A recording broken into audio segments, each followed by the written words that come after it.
성도 여러분, 한 주간 평안하셨습니까? 우리가 기도와 예배로 시작하는 오늘 하루와 이번 한 주가 이미 승리하신 줄 믿습니다. 하나님을 간절히 찾고 나아가는 분들에게 주께서 만나주시겠다고 약속하셨습니다. 오늘 아침도 그러한 아침 될 줄 믿습니다. 기도하겠습니다. 하나님 아버지, 감사합니다. 이 시간 우리가 주님을 간절한 마음으로 찾고 만나길 원합니다. 주님, 성령님, 이 시간 부족한 종을 가려주시고 오직 주께서 친히 말씀하사 우리가 듣고 깨달아 알게 하시며 성령의 능력을 덧입고 오늘 하루를 살아가게 하여 주시옵소서. 사방이 다 막혀있는 것 같이 보이는 이때에 문을 여시고 길을 트셔서 우리를 인도하시는 하나님, 감사합니다. 우리가 간구하는 모든 기도 제목들도 이미 다 이루어 주신 줄 감사합니다. 우리가 주님을 찬양합니다. 예수 그리스도의 이름으로 기도드립니다. 아멘. 사도행전 23장 12절에서 22절 말씀을 가지고 사방이 다 막혔으니 길을 내신다. 사방이 다 막혔으니 길을 내신다 라는 제목으로 함께 은혜 나누겠습니다. 그 술록의 태풍이라는 것이 있습니다. 그 술록대가 다니면서 이게 원을 그려서 빙빙 도는 것을 마치 태풍과 같다라고 해서 붙여진 이름인데요. 며칠 전에 그 러시아의 사진작가 한 명이 그 드론으로 그 수천 마리의 그 술록대가 원을 그리면서 막 빙빙 도는 것을 촬영하여 올린 것을 보았습니다. 보통 이 술록들은요, 뭐 수십, 수백, 수천, 수만 마리가 함께 무리지어 다니죠. 그러면서 뭐 곰이나 뭐 늑대같이 어떤 포식자들이 나타나면 그들이 본능적으로 자기들을 보호하기 위해서 이렇게 빙빙 원으로 막 돌기 시작합니다. 특별히 가장 강하고 큰 그 수컷들이 가장 최전방에 있는 그 겉에서 돌기 시작하죠. 그 속도가 약 80km, 시속 80km라고 합니다. 어마어마한 것이죠. 누구든지 그것을 뚫고 지나갈 수가 없고 또 그러려고 하면 그 뿔에 다 맞아서 죽게 되는 것입니다. 그런데 놀라운 것이 무엇이냐면 그 수컷들이 둘러싸고 또 둘러싸고 있는 그 한가운데로 쭉 들어가 보면 마치 태풍의 눈과 같은 곳이 나오는데 아주 평온하고 고요한 곳이 나옵니다. 거기에 누가 있느냐? 누구를 보호하느냐? 바로 암컷과 그리고 생후 1년 미만 된 새끼들이라고 합니다. 이런 것들을 보면서 참 하나님께서 창조하신 이 자연세계, 특별히 동물 가운데도 하나님의 놀라우신 이 경이로운 창조에 어떤 섭리가 있고 또 우리가 그것을 보고 배울 것이 참으로 많구나, 이런 생각을 하게 됩니다. 그런데 제가 이 말씀드리는 이유가 있습니다. 그러한 모습이 만약 반대로 일어난다면 어떻게 될까요? 나를 이렇게 감싸고 있는, 나를 보호하고 있는 것이 겹겹이 있는 것이 아니라 나만 딱 똑 떨어져 가지고 그 안에 있는 것입니다. 나만 그 안에 있고요, 나를 치려고 하는 그 온갖 사방에 다 적들이 둘러싸고 있다고 한번 생각해 보십시오. 오늘 이 사도 바울의 모습이 저는 딱 그런 모습이다 생각이 듭니다. 21장부터 시작해서 이게 사도 바울이 들어오잖아요, 예루살렘. 그래가지고 앞으로도 계속 로마로 갈 때까지 다 이런 모양입니다. 특별히 오늘 본문 이전에 보시면 그가 막 찢겨질까 하여서 이 바리새인과 또 이 사두개인 사이에서 뭐 부활에 대한 논쟁이 나오죠. 또 그 이후에도, 이전에도 마찬가지예요. 계속적으로 그 이후에도 사도 바울은요, 그의 사명이 끝날 때까지 그의 할 일을 계속 쉬지 않고 나아가는데 결국 그것은 계속 그로 하여금 위험과 어떠한 그런 절체절명의 그런 순간으로 계속 몰아가는 것을 보게 됩니다. 오늘 이 사도 바울이 지금 어디에 있습니까? 영문에 있죠. 영문은요, 막사입니다. 군대 막사. 그 로마 군대의 막사 안에 있는 것이에요. 이것이 보호받고 있는 것이지만 이 모습은요, 그 영문 바깥엔 지금 누구들이 있습니까? 그를 치려고 하는 유대인들, 특별히 사두개인들, 또 바리새인들, 또 로마 병사들, 그리고 또 백부장, 천부장. 이제는 오늘 본문을 보니까 이 유대인 중에서 이 40명이 헌신해요. 무슨 헌신이냐? 내가 이 사도 바울을 죽일 때까지 내가 먹지 않겠다. 참 이 헌신이 참 대단한 것인데, 이 무엇을 헌신하느냐, 무엇을 믿고 무엇에 헌신하느냐가 참 중요한 것이죠. 참 불쌍한 사람들이죠. 자, 어쨌든 이 사도 바울은요, 지금 마치 이 태풍의 눈 한가운데 있는 사람처럼 아무것도 스스로 뭔가를 할 수 없는 지경에 처해진 것입니다. 마치 제가 지금 작은 방 안에 있는데 이 방에 문이 없는 거예요. 사방이 다 콘크리트로 쳐져 있고요, 문과 창문이 아무것도 없는 거예요. 이런 상황 가운데 처해 있다라는 것이죠. 그런데 사랑하는 성도 여러분, 오늘 성경 말씀을 보면 아주 놀라운 하나님의 개입하심이 드러납니다. 마치 이렇게 사방이 다 벽인데 마치 이 벽이 이렇게 문으로 바뀌어서 열리는 것이에요. 그리고 길이 나서 나가는 것입니다. 오늘 보면 다음에 이제 나가게 되죠. 근데 이 문이 되는 것이 누구냐? 바로 이 사도 바울의 조카라는 것이죠. 이 사도 바울의 조카는 이 성경을 통해서 사도 바울의 어떤 가족 관계가 특별히 나오지가 않습니다. 아마도 여기가 유일한 것 같다 생각이 드는데, 이 사도 바울의 조카는 그 이름도 기록이 되어 있지 않아요. 그러니까 no name person이에요. 그런데 이 갑자기 등장해서 이 사도 바울을 향한 어떤 그런 음모를 듣고 그리고 와서 얘기해주는 지금 장면이 나와 있는데, 한번 생각해 보십시오. 사도 바울의 조카면 아마도 사도 바울의 고향에서 지내야 되지 않습니까? 다소? 근데 어떻게 지금 예루살렘에 있죠? 그리고 어떻게 그는 이 유대인 중에서 40명이 이렇게 모여서 이렇게 자기가 먹지 않겠다고 이렇게 막 헌신하잖아요? 근데 그것은 아주 굉장히 그 은밀한 것이잖아요. 그것을 어떻게 들었을까요? 그리고 그것을 듣고 나서 어떻게 지금 이 영문에 있는, 안에 있는 사도 바울에게 와서 얘기할 수 있을까요? 그가 무슨 특별한 무슨 패스포트가 있는 것입니까? 아니면 무슨 큰 자리를 하고 있는 그런 유력자였습니까? 아닙니다. 그냥 한 청년이에요. 그냥 이름도 기록되어 있지 않는 사도 바울의 조카입니다. 근데 그가 지금 이렇게 쑥 마치 이런 겹겹이 있는 그 슬록의 태풍 안으로 이렇게 쭉 들어온 것 같은 모양이 된다라는 것이죠. 이것을 보면서 그런 생각이 듭니다. 사랑하는 성도 여러분, 하나님께서는요, 사방이 막혀 있을 때 문을 여시는 분이십니다. 믿으십니까? 우리가 살아계신 성령님을 그렇게 인정하고 믿고 나가는 것이 그렇게 중요하다 생각이 듭니다. 아니 어떻게 이런 일이 가능할 수 있겠어? 지금은 도저히 안 되는 것이야. 마치 저에게 아주 그냥 갓난 아이가 한 명 있는데, 그 아이가 저에 대한 믿음이 이 정도라고 생각해 보세요. 아빠가 사탕은 사줄 수 있지만 아마 이 과자 이 큰 봉지 이거는 사줄 능력이 없을 거야. 그렇게 한두 번이 아니고 진짜 그렇게 믿고 살아간다고 생각해 보십시오. 그러면 제가 얼마나 답답하겠습니까? 아들과의 관계는 유지가 되죠. 그러나 이 아들은 평생 제가 그저 과자 한 봉지 못 사주는 사람인 것입니다. 그렇게 불행하게 사는 것이죠. 우리가 믿음을 가지고 살아가는 것도 그런 모양으로 살아가면 얼마나 답답하겠습니까? 사방이 다 막혀 있습니다. 지금 겹겹이 있고요. 40명 결탁해가지고 대제사장들과 장로들과 결탁하죠. 당신들 내가 보호해줄게. 그냥 그렇게 내가 좀 더 알아봐 준다고 얘기만 해. 그러면 우리가 매복했다가 우리가 그를 죽일 거야. 너희들을 다치지 않아. 이렇게 되는 것이잖아요. 그러니까 얼마나 악합니까? 그런데 그 가운데 이 사도 바울은요, 그렇게 있음에도 불구하고 지금 문이 탁 열린다는 것입니다. 사도 바울의 이 조카가 그냥 문을 탁 열고 들어와 버려요. 그와 같이 하나님께서 우리들의 삶 가운데 이렇게 탁 하고 열고 들어오신다는 것이죠. 저는 이것이 하나님이라고 믿습니다. 우리가 도저히 할 수가 없으니 누가 하셔야 됩니까? 우리가 도저히 길이 없다고 여겨지는 이때에 누가 길이 되십니까? 이것이 바로 믿음이라는 것입니다.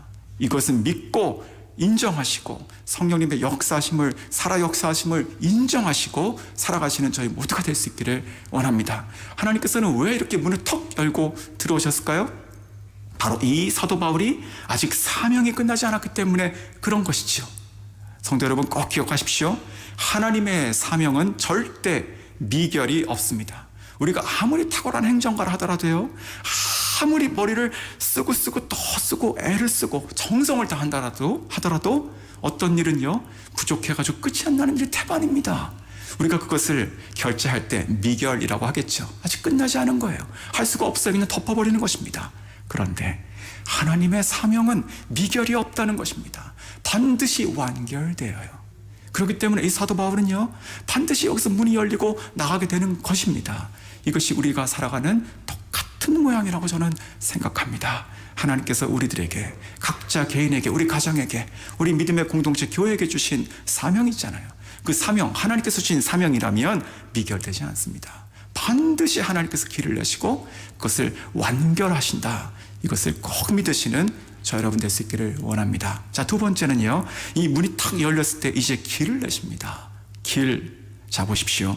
여전히 이 사도 바울이 그 태풍의 눈 안에 있다고 생각하면 나와야 되잖아요. 자, 이제 어떻게 나오는가가 오늘부터 시작해서 내일 본문으로 이어지는 장면인데, 길을 내신다는 것이죠. 근데 오늘 이 사도 바울이 오늘 본문에서만 보시면 사도 바울이 한 것은 딱 한 가지밖에 없습니다. 무엇을 했습니까? 그 얘기를 듣고 백부장을 불러가지고 천부장에 가서 천부장을 만나서 이 얘기를 전하도록 그렇게 얘기한 것밖에 없습니다. 그러니까 사도 바울은 뭔가 대단한 것을 해결한 것이 아니고 그냥 자기가 들은 것에 대해서 이렇게 탁 토스해가지고 그 얘기를 전한 것밖에 없습니다. 그런데 이것이 아주 탁월한 하나님의 지혜라는 것이죠. 아주 탁월한 지혜입니다. 볼링 좋아하시죠? 볼링 좋아하시는 분 많으시죠? 자, 볼링에 핀이 10개가 있습니다. 하나가 서 있고 2개, 3개, 4개가 서서 전체가 10개 있는데, 자, 우리가 보통 우리 이렇게 처음 칠 때 어떻게 치려고 하죠? 이 볼링공을 던져가지고 맨 앞에 있는, 자, 내가 저걸 맞추면 그러면 저것이 도미노처럼 쫙쫙쫙쫙 해서 다 무너지겠지라고 생각하게 됩니다. 그런데 이상하지 않습니까? 이 프로 선수들 보면 이렇게 이상하게 멋부리려고 하는 게 아니라 자꾸만 스핀을 줍니다. 스핀을 줘가지고 공이 똑바로 가지 않게 하고 어떻게 가게 하죠? 이렇게 옆으로 가서 이렇게 돌아서 그 뒤에 있는 걸 쳐요. 자, 그 뒤에 있는 것이 5번째 5번 핀입니다. 그 5번 핀은요, 정확하게 우리가 그 볼링을 친다고 가정을 해보면 내 앞에 정면으로 보이는 그 1번 핀 바로 뒤에 완전히 가려져 있는 그것이 바로 5번 핀이에요. 그 5번 핀을 명칭하는 이름이 있습니다. 그것이 바로 킹핀이죠. 킹핀. 그것을 치면 그것이 팍 돌아가면서 그 앞에 있는 것과 뒤에 있는 것 전체를 다 무너뜨려 버립니다. 그것을 치면 다 넘어져요. 근데 1번을 치면 그 스트레이트로 가면서 넘어지고 양쪽이 남아버립니다. 그래가지고 난감해지는 것이죠. 오른쪽에 하나, 왼쪽에 하나 이렇게 남으니까. 그래서 그 킹핀을 치는 것이 그렇게 중요하죠. 자, 오늘 전 이 성경 보면서 바울에게는 그러한 지혜가 있었구나, 이런 생각이 좀 들었습니다. 킹핀을 알아본 거예요. 킹핀. 바로 무엇입니까? 백부장이 아니라 천부장이라는 것이지요. 그가 지금 이 사도 바울이 조카를 통해 가지고 그 이야기를 들었어요. 굉장히 중요한 거예요. 자기가 죽고 사는 문제니까. 그럼 그것을 지금 당장 내 눈앞에 보이는 누구에게 얘기해야 됩니까? 눈앞에 보이는 그 병사나 아니면 백부장 정도는 얘기를 해야죠.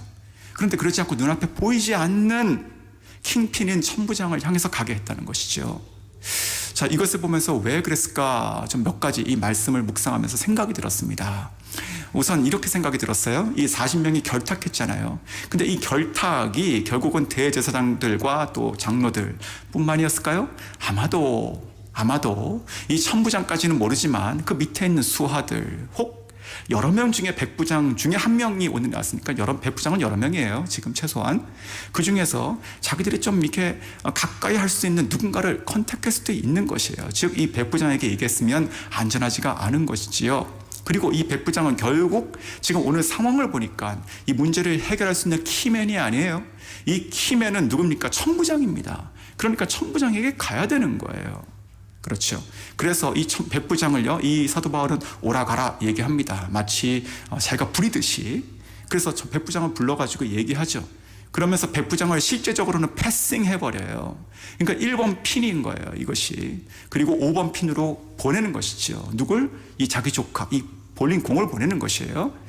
자, 하나님께서 우리에게 이러한 지혜를 주시는 것이 굉장히 저는 감사했습니다. 이 사도 바울도 마찬가지고 우리가 살아가면서 어떠한 그런 상황이 있을 때, 자, 이것을 누가 해결할 수 있는가? 이것은 내가 누구에게 가서 이것을 강구해야 되는가?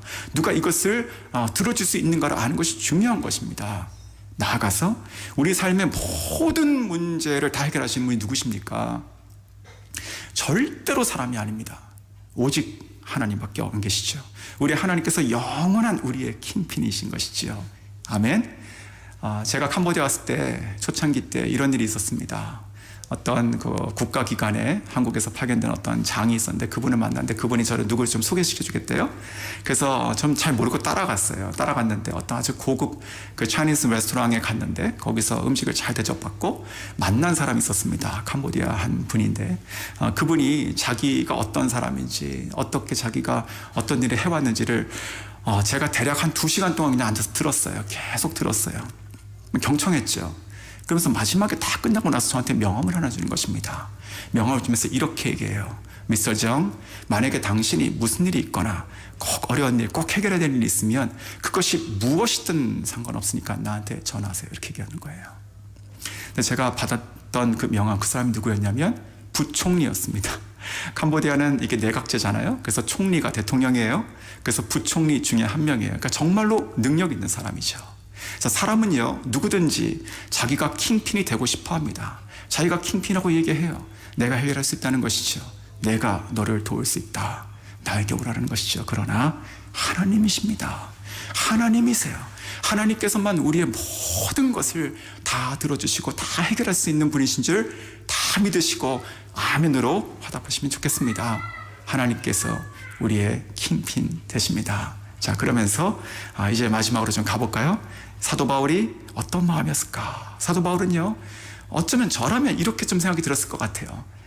병사를 불러가지고 혹은 백부장 불러가지고 내가 정말 지금 급하고 아주 중요한 일이 있으니까 천부장을 좀 불러주십시오. 아마 백부장은 그렇게도 들었을 것입니다. 왜 들었을까? 이렇게 생각이 들어요. 아주 간단해요. 오늘 본문 이전에 보면 어떤 일이 있었죠?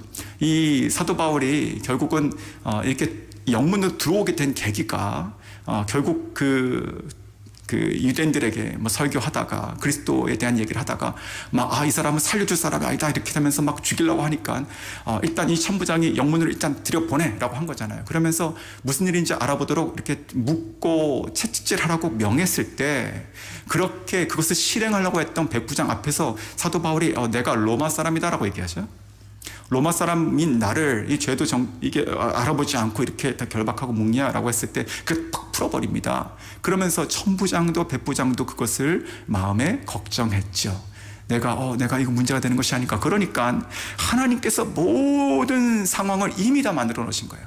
이 백부장도 또 천부장도 말을 들을 수 있도록 만들어 놓으신 것이죠. 그런데 오늘 이 사도 바울은요, 자기가 직접 얘기하지 않습니다. 저는 이것이 굉장히 궁금했어요. 왜 그랬을까? 그러면서 저는요, 이렇게 생각이 들었습니다. 이것이 바로 믿음이구나. 믿음이구나. 이 사도 바울이 나갈 수는 없어도 부를 수는 있잖아요. 그런데 부르지 않고 이 조카를 보낸단 말이죠. 이 조카가 그렇게 뛰어난 사람이었을까요? 이 사도 바울이 자기의 목숨을 맡길 만한 정말 그렇게 탁월한 자였을까요? 그건 모르겠습니다. 근데 최소한 성경은 그 이름도 기록하지 않아요. 그가 앞으로 그 이전에 이후에 어떻게 살았는지도 몰라요. 그냥 저는요, 젊은 청년, 남자 청년이었다고 생각이 듭니다. 근데 그에게 자기의 목숨을 지금 위탁하는 꼴입니다, 이것이. 어떻게 해요? 믿음으로. 자, 보십시오. 이렇게 길이 열렸어요. 이 길은요, 자기가 낼 수 있는 길이 아닌 것이지요. 이 문이 열리고 길이 났습니다. 자, 여기에 마치 물이 흐른다고 했을 때 내가 마치 배를 탁 띄우는 마음만 드는 것입니다. 하나님께서 그래, 이것을 알게 하시고 나에게 와서 알려주신 분도 하나님의 은혜시니까 이것을 가서 전할 수 있는 것도 하나님의 은혜시구나 라는 것을 저는 믿었다고 저는 믿습니다. 그가 아무것도 할 수 없는 것 같이 놓여있던 그 상황 가운데, 그가 아무것도 실제로 할 수 없는 나약함 가운데 있을 때 성령께서 일하시는 것입니다. 믿으십니까? 저에게도 그러한 작지만 그런 간증이 하나 있습니다. 제가 한 5년 전쯤에 이렇게 사역이 좀 많이 이렇게 눌리고 힘들고 또 저도 지금 몸이 좀 아팠고 그러면서 이렇게 좀 많이 이렇게 다운됐었어요. 그리고 성도가 늘지도 않고 복음을 전해도 자꾸만 이렇게 복음으로 들어오지 않고 예배 나오다가 안 나오고 뭔가 그런 것이 이렇게 낙심될 때가 있습니다. 사역자로서. 그럴 때 제가 어떤 마음이 들었냐면 정말 내가 할 수 있는 것이 아무것도 없구나. 내가 헌신을 할 수 있겠지만 헌신해서 되지 않는 것이 너무나 많구나. 정말 할 수 있는 것이 없구나. 나의 능력으로 한 사람의 한 영혼을 구하기도 이렇게 힘든 것이고 또 한 사람의 생각을 사고 하나를 딱 바꿔주는 것도 이렇게 힘든 것이구나. 믿음으로 살게 하는 것이 이렇게 어려운 것이구나. 이게 힘들었습니다. 그러면서 그때 제가 이 프놈펜에 있는 어떤 제가 멘토처럼 여기는 한 선교사님이 계십니다. 한 60대 후반의 선교사님이셨는데 그분을 만났을 때 제가 그것을 이렇게 다 털어놓고 좀 상담을 받았습니다. 선교사님, 제가 이런 마음이 듭니다. 어떻게 하면 좋겠습니까? 이렇게 얘기했어요. 그때 그 목사님께서 저에게 다 듣고 딱 한마디 하셨어요. 저는 근데 그것이 아주 너무나 그때 힘이 되었습니다. 선교사님 잘하고 계십니다. 선교사님이 그렇게 아무것도 할 수 없다고 말씀하시니까 성령께서 하지 않으시겠습니까? 선교사님, 가능하면 더 바보가 되세요. 더 바보가 되세요. 선교사님 뭔가를 할 수 있다는 것을 다 잃어버렸을 때 그때 성령께서 하신 것을 볼 겁니다. 그렇게 웃으면서 저한테 말씀하셨어요. 저는 그게 참 귀한 깨달음이라 생각이 드는데요. 오늘 사도 바울도 그런 것이 아니었는가 이렇게 생각이 좀 들었습니다. 자기가 할 수 있잖아요. 뭔가 할 수 있잖아요. 자기가 해야지만 실수가 없을 거라고 생각이 들 수 있잖아요. 그런데 그렇지 않다라는 것이죠. 사랑하는 성도 여러분, 우리가 아무것도 할 수 없는 것 같이 여겨지는 그때에 우리가 정말로 주님을 신뢰하고 나간다면 하나님께서 하시는 것을 보게 되는 것입니다. 오늘 이 이름도 기록되어져 있는 이 조카가 쭉 나가서 결국은 그것을 천부장에게서 얘기하죠. 그 천부장이 듣고 그래 알았다, 아무에게도 얘기하지 마 하면서 그 다음날 그를 그 밤에 이제 데리고 나가게 되는 것이에요. 하나님께서 그렇게 일하신다는 것입니다. 사방이 다 막혀있는 이 순간에, 내가 태풍의 한 가운데 있는 것 같은 놓여져 있는 이 순간에도 하나님께서 문을 여시고 길을 트셔서 하나님의 은혜로 일하신다라는 것을 믿으시는 저 여러분 다 되실 수 있기를 주 이름으로 축원합니다. 말씀 듣겠습니다. 이런 생각이 들었습니다. 지금 이 성경을 누가 적고 있죠? 누가가 적고 있죠? 누가가 적고 있는 이 순간, 누가가 적고 있는 그 순간에 누가가 아마 웃었을 것 같아요. 특별히 이 40인에 대한 얘기를 쓸 때, 내가 죽기를 죽이길 때까지 내가 먹지 않기로 작정한 40인이라고 쓰는 그 순간에 막 웃었을 것 같아요. 왜요? 안 죽었잖아요. 이 사도 바울이 죽이지 못하잖아요. 자, 한번 생각해 보십시오.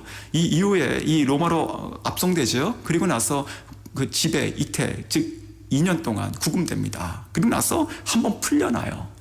그리고 나서 나중에 또 2차 투옥이 돼요. 그래가지고 디모데후서를 쓰고 사도 바울이 이제 순교하게 되는데, 대략적으로 지금 이 시점에서 사도 바울이 순교할 때까지는요, 대략적으로 7년에서 10년 정도 시간이 지난 다음에 죽습니다.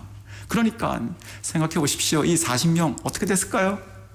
이 40명이 진짜 먹지 않고 다 죽었을까요? 아니요.